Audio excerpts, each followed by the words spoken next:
Hi everyone, my name is Cassie Gregory and I am the owner of Tigris Illustrations. I would love to share my ideas about this time and what it means to be afraid and what it means to have courage. And courage doesn't mean going out doing something silly. I just mean overcoming our irrational fears and coming back to a sense of normality in our society. I decided to show you how I paint doing this as well as painting a tiger, because I just think tigers for me is a big sense of courage. And usually we see tigers come into mythology when there is some sort of certain challenge that needs to come through that we have to overcome. It's part of all the hero's journey that we hear in our stories. Okay, so I'm doing this a different way because my husband's working now, so it's really hard to do everything my normal way. So I'm doing this as a voice recording on my phone, so I'm not really sure how the quality is going to go with this. But I'll give it my best and hopefully it all works out well.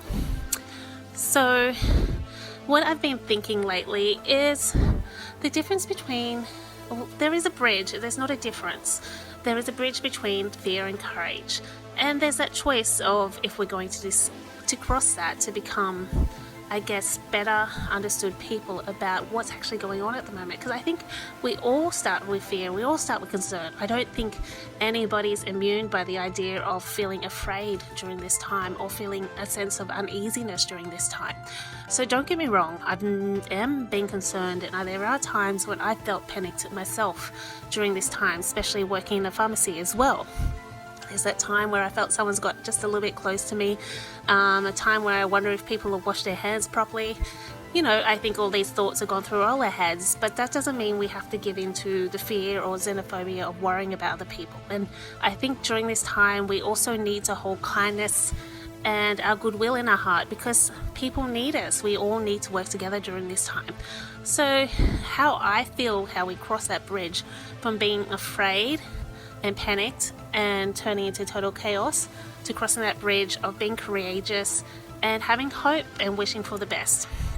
There's two ways I feel to approach this, and I think we need to be remembered that being in a total irrational fear in a long period of time is not healthy for us. It's not good for us as a society, and it actually also weakens our immune system, because if we're in constant fear, I'm not talking about concerned or rational fear, because as I said, that's completely normal, and everyone who's going through this at the moment has some sort of concern about our future.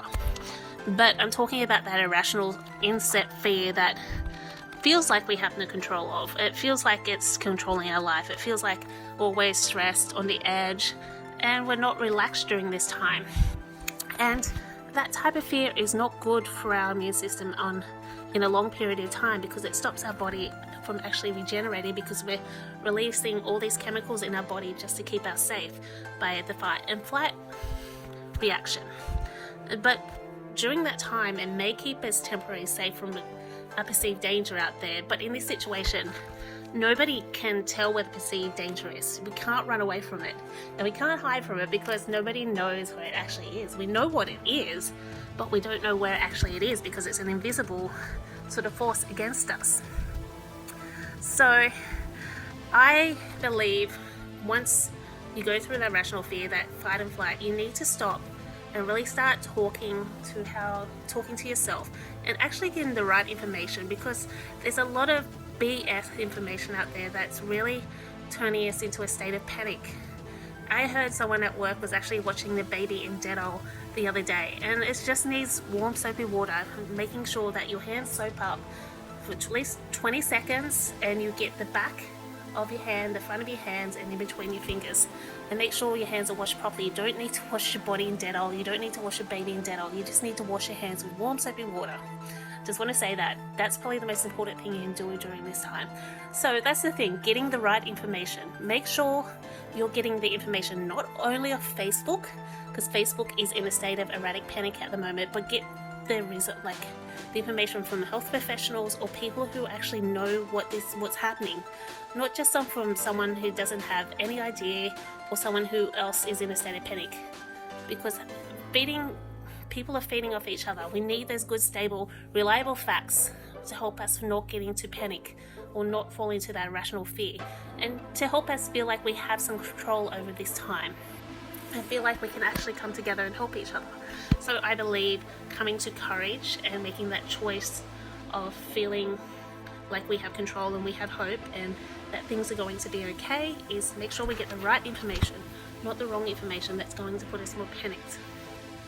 Also, I believe what's going to help us give us the courage is to help other people who are not coping so well or don't have the resources that we have, to help them out.